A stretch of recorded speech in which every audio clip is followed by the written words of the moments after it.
Lawrence Taylor, known to the world as LT, was more than just a football player. He was the greatest defensive player in the history of the NFL.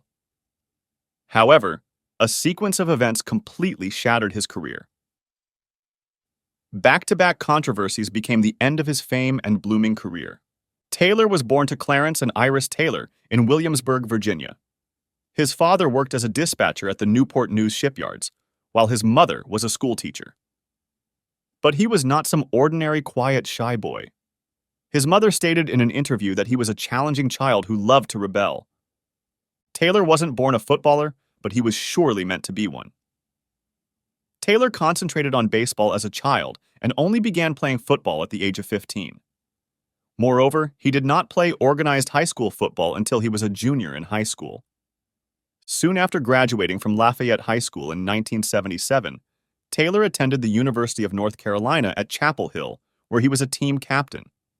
He was originally recruited as a defensive lineman, but fate had other plans for him, and in 1979, he switched to being a linebacker. He had set numerous records by the time he graduated from university and was recognized as a consensus first-team All-American and the Atlantic Coast Conference Player of the Year in 1980. In the 1981 NFL Draft, Taylor was selected by the New York Giants in the first round as the second pick overall. This became the turning point of his life, as this was the beginning of him becoming a legendary player in the history of the NFL. Taylor's arrival helped the Giants' defense reduce their points, allowed from 425 points in 1980 to 257 in 1981.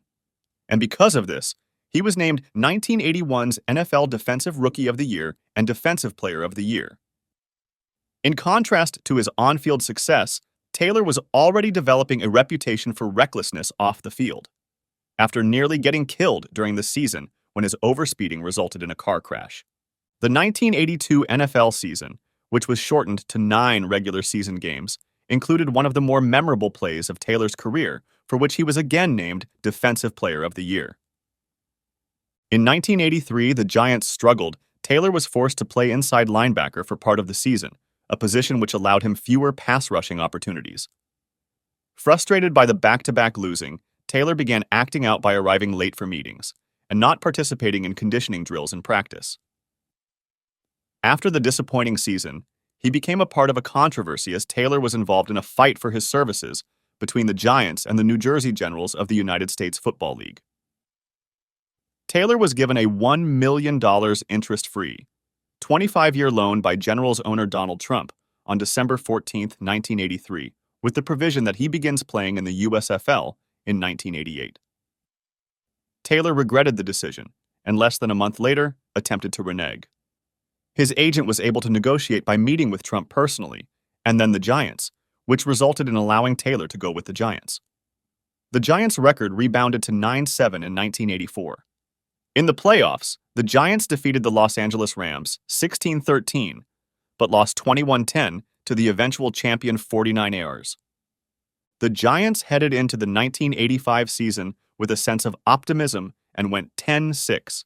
This became one of the most memorable plays of his career due to his outstanding performance. During the first round of the playoffs, the Giants defeated the defending champion 17-3, but lost to the eventual champion Chicago Bears in the second round 21-0. In 1986, Taylor had one of the most successful seasons by a defensive player in the history of the NFL. He recorded a league-leading 20.5 sacks and became one of just 2 defensive players to win the NFL Most Valuable Player award, and the only defensive player to be the unanimous selection for MVP. He also was named Defensive Player of the Year for the 3rd time. The Giants finished the season 14-2 and outscored San Francisco and Washington by a combined score of 66-3 in the NFC playoffs. With the Super Bowl win, Taylor was labeled as the greatest player of the time.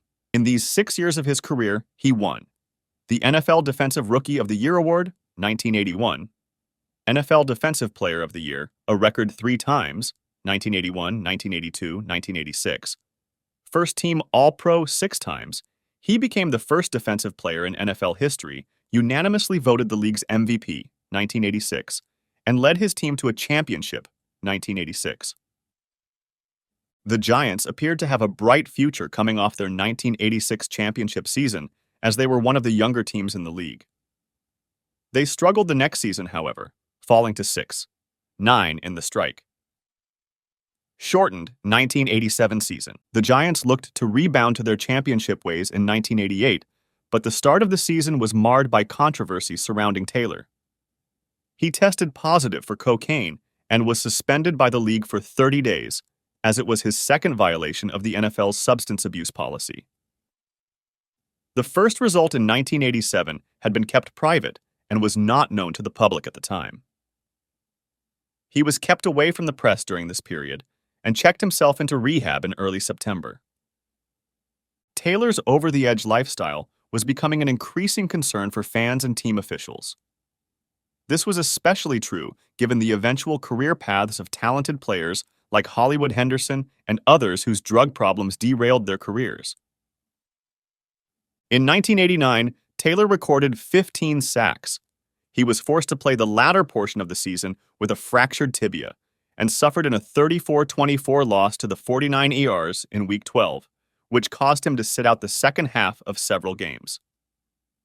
Despite his off-the-field problems, Taylor remained popular among his teammates and was voted defensive co-captain along with Carl Banks. Taylor held out of training camp before the 1990 season, demanding a new contract with a salary of $2 million per year. Talks dragged into September with neither side budging, and as the season approached, Taylor received fines at the rate of $2,500 a day. He signed a 3-year, $5 million contract, making him the highest-paid defensive player in the league. Sadly, 1991 marked a steep decline in Taylor's production. It became the first season in his career in which he failed to make the Pro Bowl squad, after setting a then record by making it in his first 10 years in the league. Taylor finished with 7 sacks in 14 games. Moreover, the Giants' defense, while still respectable, was no longer one of the top units in the league. Taylor rebounded in the early stages of what many thought would be his final season in 1992. Through close to 9 games, Taylor was on pace for 10 sacks, and the Giants were 5-4. However, he got injured and was sidelined for the final 7 games, during which the team went 1-6. At this point, Taylor was non-committal about his future, alternately saying he might retire, then later hinting he wanted a longer-term contract. Taylor returned for the 1993 season, enticed by the chance to play with a new coach, and determined not to end his career due to an injury. The Giants had a resurgent season in 1993. They finished 11-5 and competed for the top NFC playoff seed. They defeated the Minnesota Vikings 17-10 in the opening round of the playoffs. The next week, on January 15, 1994, in what would be Taylor's final game, the Giants were beaten 44-3 by the San Francisco 49ers. He then announced his retirement at the post-game press conference. However, retirement was not a bed of roses for Taylor. After retiring, Taylor got himself into an awful lot of trouble. In Taylor's final year in the NFL, he started a company called All Pro Products. The company went public at $5 a share and tripled in value during its first month. The stock price reached $16.50 a share, at which point Taylor's stake had an estimated value of over $10 million. The company ceased production shortly thereafter, however, and Taylor, who never sold his stock, lost several $100,000. He had been defrauded by several members of the penny stock firm Hanover Sterling and Company, who had short-sold the company's stock, making it worthless. Shortly after this, in 1997, Taylor pleaded guilty to filing a false tax return in 1990, and in 2000, he was sentenced to 3 months of house arrest, 5 years of probation, and 500 hours of community service for tax evasion. In 2009, Taylor started having troubles in his personal life. On November 8th, he was arrested in Miami-Dade County, Florida, for leaving the scene of an accident after striking another vehicle with his Cadillac Escalade. He had already committed the same offense in 1996 when he totaled his Lexus in a one-car accident and left the scene, saying he did not think the law required the reporting of a single driver incident. He was released on a $500 bond, and the other driver later sued him, seeking $15,000. This wasn't the end of his troubles. In May 2010, Taylor was arrested for raping a 16-year-old girl at a Holiday Inn located in Montebello, New York. He was charged with felony third-degree statutory rape for allegedly engaging in sexual intercourse with someone under 17. He was also charged with third-degree patronization for allegedly paying the underage girl $300 to have sex with him. The girl told investigators that her pimp commanded her to tell Taylor that she was 19, which Taylor corroborated. The pimp, 36-year-old Rashid Davis, was charged with federal child sex trafficking on March 22, 2011, and was sentenced to 6 years probation as part of a plea agreement in which he pleaded guilty to the misdemeanors of sexual misconduct and patronizing a prostitute. He was also registered as a low-risk, Level 1 sex offender. Not long after getting out of this troublesome episode, he pleaded guilty to driving under the influence of alcohol, crashing into a stopped police car in Palm Beach County, Florida. The tests measured Taylor's blood alcohol level at 0.082 and 0.084, above the Florida legal limit of 0.080. Life doesn't always go as one plans it. Nobody lives a smooth life without any hurdles. On a daily basis, we as human beings make multiple mistakes. Then how do we expect these stars to be flawless? Certainly, the crimes he committed were horrible, but let's hope many others get to learn from his mistakes, as he is an inspiration for hundreds of young players. Make sure to subscribe to the channel to keep getting such inspiring stories on your feed. Thank you for watching. We hope to see you soon.